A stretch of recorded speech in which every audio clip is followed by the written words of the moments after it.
নমস্কার ছাত্র বন্ধুরা, আশা করি তোমরা সবাই ভালো আছো। কালকে তোমাদের অবস্থার পরিবর্তন অর্থাৎ অবস্থান্তরের প্রক্রিয়াগুলো তোমাদের দেখিয়েছিলাম। আজকে তোমাদের ওই টপিকটাই কন্টিনিউ করব। আরও কিছু আছে জানার এই বিষয়ে। আজকের ভৌত বিজ্ঞান ক্লাসে তোমাদের স্বাগত জানাই। তো দেখো, আমি আজকে তোমাদের যে বিষয়গুলো নিয়ে আলোচনা করব সেগুলো কিন্তু খুব গুরুত্বপূর্ণ পরীক্ষার জন্য। আগের দিন যে প্রক্রিয়াগুলো বলেছিলাম, মেল্টিং অর্থাৎ গলন, ভেপারাইজেশন, ঘনীভবন, তাই তো, ঊর্ধ্বপাতন, অবক্ষেপণ, এগুলো বলেছিলাম। আজকে তোমাদের একটা বিষয় নিয়ে আলোচনা করব, এটা হচ্ছে একটা পরীক্ষা যেখানে দেখানো হবে যে গলনে পদার্থের আয়তন পরিবর্তিত হয়। গলনে পদার্থের আয়তন পরিবর্তিত হয়। তার আগে গলনের সম্পর্কে তোমাদের একটা উদাহরণ দিয়েছিলাম যে বিশুদ্ধ বরফ স্বাভাবিক বায়ুচাপে 0 ডিগ্রি সেন্টিগ্রেড উষ্ণতায় গলে জলে পরিণত হয়। তাহলে বরফ থেকে যখন জল হচ্ছে, এই যে প্রক্রিয়াটা, এই পুরো প্রক্রিয়াটাই গলন। আর যে নির্দিষ্ট উষ্ণতায় বরফ গলে জলে পরিণত হতে শুরু করছে, সেই উষ্ণতাটাকে বলা হচ্ছে গলনাঙ্ক। অবশ্যই প্রমাণ বায়ুমণ্ডলীয় বা স্বাভাবিক বায়ুমণ্ডলীয় চাপে। এবং গলন শেষ না হওয়া পর্যন্ত সেই সময় কি হচ্ছে, তরলের উষ্ণতা স্থির থাকছে। তাহলে এই সময় যে একটা তাপ দেখো আমরা পাচ্ছি, সেই তাপটাকে কি তাপ বলা হয়? এটাকেই বলে লিন তাপ। অর্থাৎ অবস্থান্তরের জন্য যে প্রয়োজনীয় তাপ আমরা যেটা দেখতে পাচ্ছি না বা অনুধাবন করতে পারছি না, সেটা হচ্ছে কি? লিন তাপ। লিন কথা অর্থ হচ্ছে বিলীন, অর্থাৎ লুক্কায়িত তাপ। অর্থাৎ বরফ গলনের জন্য যে প্রয়োজনীয় তাপ বা প্রয়োজনীয় লিন তাপ, সেটা হচ্ছে কত? 80 ক্যালোরি পার গ্রাম। অর্থাৎ যদি বলা হয় যে 80 ক্যালোরি পার বরফ গলনের লিন তাপ 80 ক্যালোরি পার গ্রাম বলতে কি বোঝায়, এরকম যদি বলা হয়, তাহলে তোমরা কি বলবে? 0 ডিগ্রি সেন্টিগ্রেড উষ্ণতায় 1 গ্রাম বরফকে ওই উষ্ণতায় 1 গ্রাম জলে পরিণত করতে 80 ক্যালোরি তাপের প্রয়োজন। অবশ্যই প্রথমে লিখবে কি? প্রমাণ বায়ুমণ্ডলীয় চাপে। এই কথাটা উল্লেখ করতে হবে। প্রমাণ বায়ুমণ্ডলীয় চাপে 0 ডিগ্রি সেন্টিগ্রেড উষ্ণতায় 1 গ্রাম বরফকে 1 গ্রাম জলে পরিণত করতে 80 ক্যালোরি তাপের প্রয়োজন। ওকে, তাহলে যদি কঠিনীভবনের সময় বলে জল থেকে বরফ, কঠিনীভবনটা কিসের? গলনের উল্টো প্রক্রিয়া। জল থেকে বরফ হচ্ছে, সেক্ষেত্রে কি হবে? সেক্ষেত্রে তাপ কি করতে হবে? নিষ্কাশন করতে হবে, অর্থাৎ তাপ বর্জন করতে হবে। তাহলে যদি বলা হয় যে বরফ গলনের লিন তাপ না বলে যদি বলা হয় কঠিনীভবনের লিন তাপ 80 ক্যালোরি -80 ক্যালোরি পার গ্রাম বলতে কি বোঝায়? যদি বলা হয় -80 ক্যালোরি যদি বলে দিল, তাহলে কি হবে? 0 ডিগ্রি সেন্টিগ্রেড উষ্ণতায় 1 গ্রাম জলকে ওই উষ্ণতায় 1 গ্রাম বরফে পরিণত করতে -80 ক্যালোরি তাপ গ্রহণ করতে হবে বা 80 ক্যালোরি তাপ বর্জন করতে হবে। যদি মাইনাস উল্লেখ করো তাহলে কি লিখবে? গ্রহণ করতে হবে। আর যদি প্লাস দিয়ে বলো তাহলে কি বলবে? 80 ক্যালোরি তাপ বর্জন করতে হবে। বোঝা গেল দুটো? এই দুটো বিষয় ভালো করে পড়ে নেবে তোমরা। এবার দেখো, তোমাদের বোর্ডের মাধ্যমে দেখাচ্ছি যে পরীক্ষাটার মাধ্যমে যে গলনে পদার্থের আয়তন কিভাবে পরিবর্তিত হয়। আমি ক্যামেরাটা ওপাশে করে তোমাদের দেখাচ্ছি, পরীক্ষাটা তোমরা লক্ষ্য করো। দেখো, তোমাদের যে পরীক্ষাটার কথা বলছিলাম, একটি পরীক্ষামূলক ব্যবস্থার সাহায্যে দেখাও যে গলনে পদার্থের আয়তন পরিবর্তন হয়। এটা 3 নম্বরে আসে তোমাদের। প্রয়োজনীয় উপকরণগুলো দেখো কি কি লাগছে: 2টি টেস্ট টিউব, কিছু পরিমাণ মোম, পরিমাণ মতো জল, বরফ আর বার্নার। ঠিক আছে, বার্নার একটা নিলেই হবে। আমি দুটো দেখিয়েছি এখানে হিটিংটা বোঝানোর জন্য। তো বার্নার একটা নিলেও হবে, একটা উত্তপ্ত করার পর আর একটা পরে উত্তপ্ত করলেও হবে। সেক্ষেত্রে দেখো দুটো টেস্ট টিউব আমি এঁকেছি, দেখতে পাচ্ছ।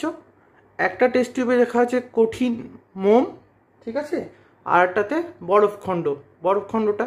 তো দেখো পরীক্ষাটা কীভাবে করবে, পরীক্ষা পদ্ধতিটা আমি বলছি, শোনো তোমরা। প্রথমে কি করবে, দুটো টেস্ট টিউব নেবে, তার একটিতে কিছু পরিমাণ মোম নেবে, আর একটাতে কী করবে, আরেকটাতে বড় বরফের টুকরো ফেলে দেওয়া হলো। প্রথমে একটা বরফের টুকরো ফেলে দেবে, তারপর কি হবে, বরফের টুকরো ফেলে দেওয়ার পর দুটো টেস্ট টিউবকেই উত্তপ্ত করবে বার্নারের সাহায্যে, দিয়ে বরফকে সম্পূর্ণভাবে গলিয়ে দিবে। আর প্রথমটিতে এক টুকরো মোম, আর দ্বিতীয়টিতে কী করবে, আর একটি ছোট বরফের টুকরো ফেলে দেওয়া হলো। দেখো এই যে ছোট বরফের টুকরো ফেলে দেওয়া হয়েছে, আর এখানে কঠিন মোমটা ফেলে দেওয়া হয়েছে। কঠিন মোমটা যেটা পরে ফেলেছি, এটা সেকেন্ড টাইম ফেলা হলো। প্রথমে একটা রাখা হলো, তারপরে যখন আমরা গড়িয়ে ফেললাম বার্নার দিয়ে, তখন গলিত তরল মোমের উপরই আর একটা কঠিন মোম ফেলে দেওয়া হলো, আর এখানে কী করলাম, ছোট বরফের টুকরো একটা ফেলা হলো। তো সেক্ষেত্রে কী হবে, পর্যবেক্ষণ কী বলা হচ্ছে, এই পরীক্ষা পদ্ধতি এটা, এই পরীক্ষার পর্যবেক্ষণ কি হচ্ছে, কঠিন মোমের টুকরোটি তরল মোমের মধ্যে যখনই ফেলা হচ্ছে তো নিমজ্জিত হচ্ছে এবং গলিত মোমের সংস্পর্শে এসে দ্রুত গড়ে তরলে পরিণত হচ্ছে। অর্থাৎ যে এই যে কঠিন মোমটা আছে এটা দ্রুত গলে তরলে পরিণত হবে কিছুক্ষণের মধ্যেই। কিন্তু যে এখানে যে বরফখণ্ডটা আছে দেখো, এটা সঙ্গে সঙ্গে বরফ মানে জলে পরিণত হবে না, কিছুক্ষণ কি করবে, এটা ভেসে থাকবে বরফে। দেখো বরফে কিছু অংশ কি করবে, কিছু অংশ জলের উপর, আয়তনের সামান্য অংশ বাইরে ভেসে থাকবে। এটা হচ্ছে 1/12 অংশ, প্রায় 1/12 অংশ ভেসে থাকে। তো এটা কেন হচ্ছে, ব্যাখ্যা বা সিদ্ধান্ত বলা হচ্ছে যে, তারপরে প্রথমে লিখবে কি, একটা যখন পরীক্ষা করবে একটা উপকরণ লিখলে, পরীক্ষা পদ্ধতি যেটা আমি বললাম, ঠিক আছে। পরীক্ষা পদ্ধতির পর লিখবে পর্যবেক্ষণ। পর্যবেক্ষণে কি দেখলে, পর্যবেক্ষণটা আমি বললাম যে পর্যবেক্ষণটা বলবে কঠিন মোমের টুকরোটি তরল মোমের মধ্যে ফেলা মাত্র নিমজ্জিত হবে এবং গলিত মোমের সংস্পর্শে থেকে দ্রুত গলে তরলে পরিণত হবে। আর বরফের টুকরোটিকেও বরফ গলা জলের মধ্যে ওপর আয়তনের সামান্য বাইরে থেকে ভাসবে। আর ব্যাখ্যা বা সিদ্ধান্ত, এরপরে ব্যাখ্যা বা সিদ্ধান্ত কি বলবে তোমরা, এর পরের পয়েন্টটা হবে ব্যাখ্যা বা সিদ্ধান্ত। এর থেকে আমরা কি ব্যাখ্যা বা কি সিদ্ধান্ত উপনীত হতে পারি। তো দেখো, কঠিন মোমের টুকরো গলিত মোমে সম্পূর্ণ ডুবে যাচ্ছে, সুতরাং আমরা কি বলতে পারি যে কঠিন মোমের ঘনত্ব তরল মোম অপেক্ষা বেশি। ঘনত্ব বেশি থাকলে কি হবে, আমরা কি জানি, D = m/v, যেখানে D সমান হচ্ছে ডেন্সিটি, m সমান ভর, আর v সমান হচ্ছে আয়তন। তাহলে যদি ঘনত্ব, কঠিন মোমের ঘনত্ব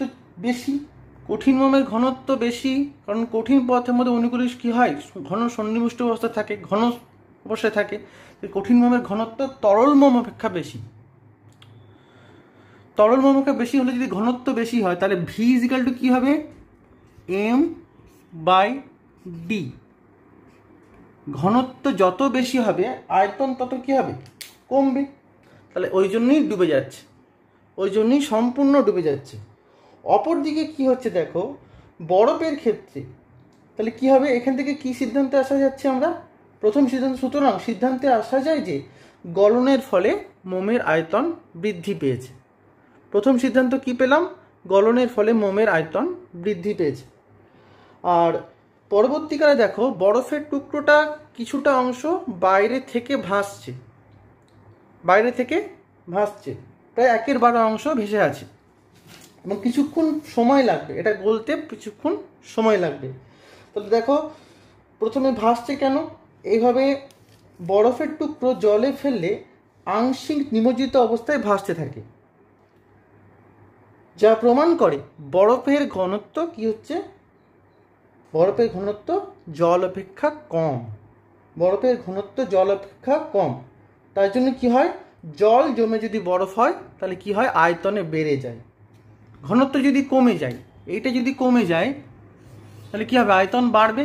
তার জন্যই কি হয়, বরফ জলের মধ্যে কিছুক্ষণ ভেসে থাকে। তাহলে সুতরাং বরফ কি হয়, জল জমে যদি বরফে পরিণত হয় তাহলে আয়তন বাড়ে, সুতরাং বরফের গলনে আয়তন সংকুচিত হয়। অর্থাৎ দেখো, পদার্থের উপর ডিপেন্ড করছে যে গলনের ফলে কোনো পদার্থ কি করবে, আয়তন বৃদ্ধি পাবে না আয়তন সংকুচিত হবে। তাহলে বরফের আয়তন সংকুচিত হচ্ছে, বরফ গলনে আয়তন সংকুচিত হচ্ছে, বরফ গলনে আয়তন সংকুচিত হচ্ছে, আর কি হচ্ছে, মোমের গলনে আয়তন বৃদ্ধি পাচ্ছে। তাহলে দুই ধরনের ব্যাখ্যা আমরা পেলাম। দেখো গলনে কীরকম আয়তন পরিবর্তন হচ্ছে, একটা ক্ষেত্রে বাড়ছে, একটা ক্ষেত্রে কমছে। তো এটাই ছিল তোমাদের পরীক্ষা। এবার আমি বোর্ডটা একটু মুছছি।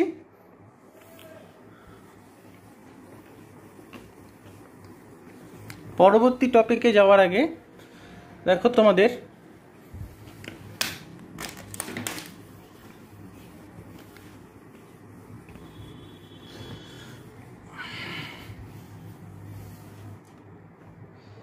আর একটি টপিক সম্পর্কে তোমাদের বলেছিলাম যে হিম মিশ্রণ।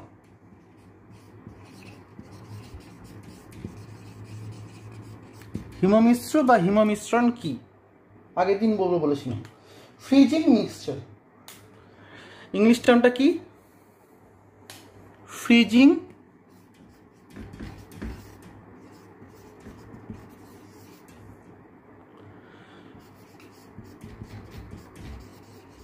মিক্সচার।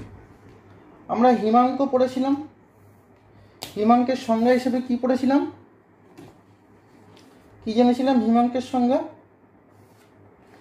প্রমাণ বায়ুচাপে যে নির্দিষ্ট উষ্ণতায় বিশুদ্ধ তরল পদার্থ সম্পূর্ণ জমে কঠিনে পরিবর্তিত হতে শুরু করে এবং সমগ্র তরলের অবস্থান্তর সম্পূর্ণ না হওয়া পর্যন্ত উষ্ণতা অপরিবর্তিত থাকে, তাকে ওই তরলের হিমাঙ্ক বলে। তো দেখো আমরা হিমাঙ্ক তো পেয়েছিলাম স্বাভাবিক বায়ুমণ্ডলীয় চাপে, যে বরফের যখন জল জমে বরফে পরিণত হচ্ছে তখন কি হিমাঙ্ক পেয়েছিলাম, 0 ডিগ্রি সেন্টিগ্রেড বা 273 কে। কিন্তু দেখা যায় যে একাধিক পদার্থের যদি আমরা উপযুক্ত মিক্সচার মানে উপযুক্ত মিশ্রণ ঘটিয়ে মিশ্রণের উপাদানগুলি অপেক্ষা অনেক নিম্ন উষ্ণতার সৃষ্টি করা সম্ভব হয়। কি বলবো আমরা তাহলে, হিমমিশ্রের সংজ্ঞা কি বলবো, একাধিক পদার্থের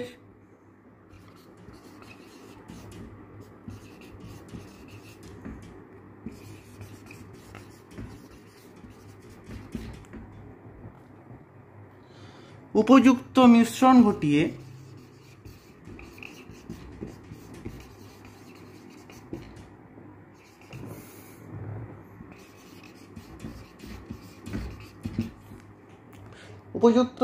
ঘটিয়ে মিশ্রণের উপাদানগুলির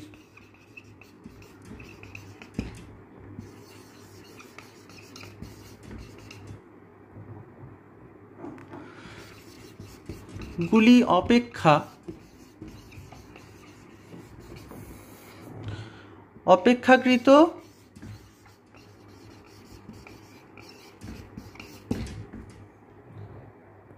কম উষ্ণতা, অপেক্ষাকৃত অনেক কম উষ্ণতা সৃষ্টি করা যায়।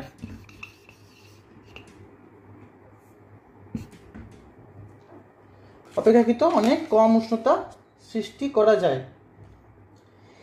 এই মিশ্রণগুলিকে কি বলা হয়, এই মিশ্রণগুলিকে অনেক কম উষ্ণতা সৃষ্টি করা যায়, এই মিশ্রণগুলিকে বলা হয় হিমমিশ্র। হিমমিশ্রের উদাহরণ কি বলতে পারি আমরা, উদাহরণ হতে পারে যে দেখো বরফ চূর্ণ আর খাদ্য লবণ যদি 3:1 ওজন অনুপাতে যদি মিশিয়ে দিই তাহলে সেই উষ্ণতার মান কত হয়, 23°C। এটা খুব কমন এক্সাম্পল তোমাদের হিউম্যান মিশ্র হিসেবে। এছাড়াও দেখো হিউম্যান মিশ্র হিসেবে দেখো আরও ব্যবহার করা হয় ক্যালসিয়াম ক্লোরাইড আর বরফের মিশ্রণ। ক্যালসিয়াম ক্লোরাইড আর বরফে যদি 3:2 অনুপাতে মিশ্রণ হয়, ক্যালসিয়াম ক্লোরাইড ও বরফের 3:2 মিশ্রণ কত ডিগ্রি সেন্টিগ্রেড তাপমাত্রা হবে? -52°C উষ্ণতা। শুষ্ক বরফ, কঠিন কার্বন ডাইঅক্সাইড আর ইথার 4:1 অনুপাতে যদি ওজন অনুপাতের মিশ্রণ যদি করি, আমরা -77°C উষ্ণতা সৃষ্টি করতে পারি। অ্যামোনিয়াম নাইট্রেট আর সোডিয়াম সালফেট মিশ্রণ -17°C উষ্ণতা সৃষ্টি করা যায়। তাহলে এগুলো এক ধরনের হিম মিশ্রণ, কিন্তু আমাদের যেটা খুব কমন যেটা হচ্ছে সেটা হচ্ছে বরফ আর লবণের মিশ্রণ, যেটা -23°C উষ্ণতা সৃষ্টি করতে পারে। এক্ষেত্রে আমরা হিম মিশ্রের যেটা নর্মালি যেটা জানছি বরফ আর লবণের যেটা মিশ্রণ, হিম মিশ্র কী কী কাজে ব্যবহার করা হয় দেখো। মাছ মাংস সংরক্ষণে করি আমরা, আইসক্রিম কুলফি ইত্যাদি তৈরি করতে পারি। ওষুধ ঠান্ডা অবস্থায় এক জায়গা থেকে অন্য জায়গায় নিয়ে যেতে ব্যবহৃত হয়। পরীক্ষাগারে যদি কোনো বস্তুকে কম তাপমাত্রায় রাখি, সেক্ষেত্রে হিম মিশ্র ব্যবহৃত করতে পারি। বোঝা গেল? তাহলে দেখো আজকে আমরা হিম মিশ্র সম্পর্কে জানলাম, আর একটি পরীক্ষা সম্পর্কে জানলাম কি, যে পরীক্ষামূলক ব্যবস্থার সাহায্যে দেখানো হলো যে গলনে পদার্থের আয়তন পরিবর্তিত হয়। এবার দেখো গলনাঙ্ক আর হিমাঙ্ক কি কি বিষয়ের উপর নির্ভর করে।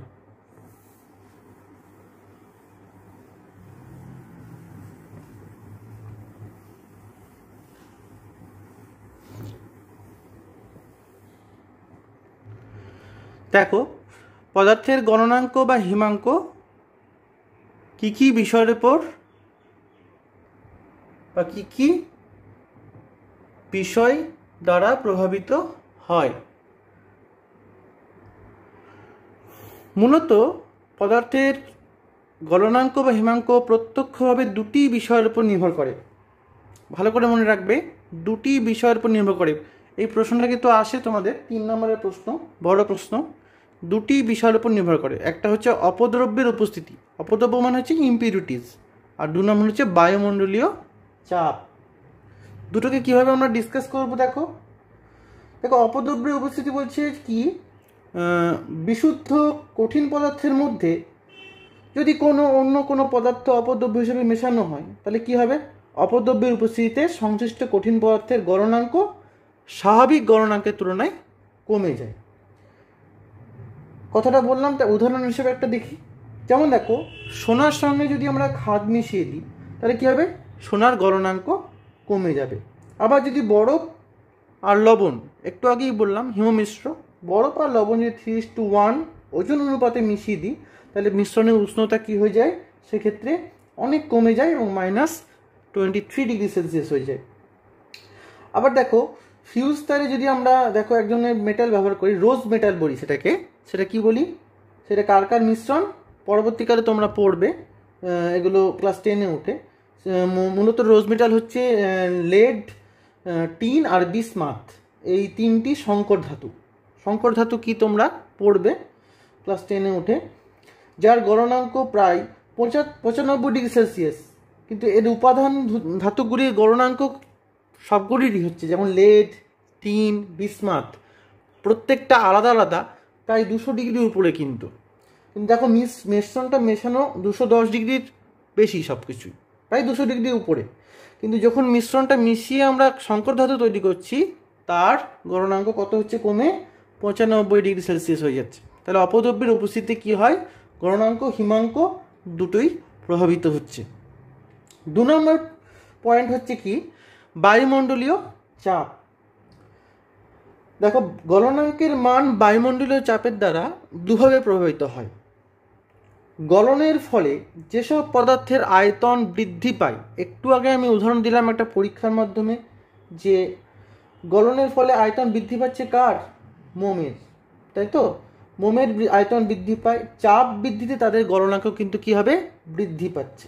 অর্থাৎ সেগুলি স্বাভাবিক গলনাঙ্ক অপেক্ষা বেশি উষ্ণতায় গলে। এক্ষেত্রে গলনের ফলে যেহেতু আয়তন বৃদ্ধি হয়, তাই চাপ বৃদ্ধিতে কি হয়, গলন প্রক্রিয়া বাধা পায়। চাপ বৃদ্ধি পেলে গলন প্রক্রিয়া বাধা পাবে। সুতরাং অবস্থান্তর ঘটানোর জন্য উষ্ণতা বৃদ্ধি প্রয়োজন হয়, অর্থাৎ গলনাঙ্ক বাড়ে। উদাহরণ হিসেবে কি বলা যেতে পারে, তামা, রূপো, একটু আগে বললাম মোম। প্রতি 1 বায়ুমণ্ডলীয় চাপ বৃদ্ধিতে মোমের গলনাঙ্ক 0.04 ডিগ্রি সেলসিয়াস বৃদ্ধি পায়। এটা কিন্তু অবজেক্টিভ প্রশ্নে আসে তোমাদের। 1 বায়ুমণ্ডলীয় চাপ বৃদ্ধিতে মোমের গলনাঙ্ক 0.04 ডিগ্রি সেলসিয়াস বৃদ্ধি পায়। আর একটা কীভাবে হয়, গলনের ফলে যে পদার্থের আয়তন হ্রাস পায়, যেমন দেখো একটু আগে আমি উদাহরণ দিলাম পরীক্ষার মাধ্যমে, বরফের আয়তন হ্রাস পাচ্ছে, তাহলে সেক্ষেত্রে কী হবে, চাপ বৃদ্ধিতে তাদের গলনাঙ্ক হ্রাস পাবে।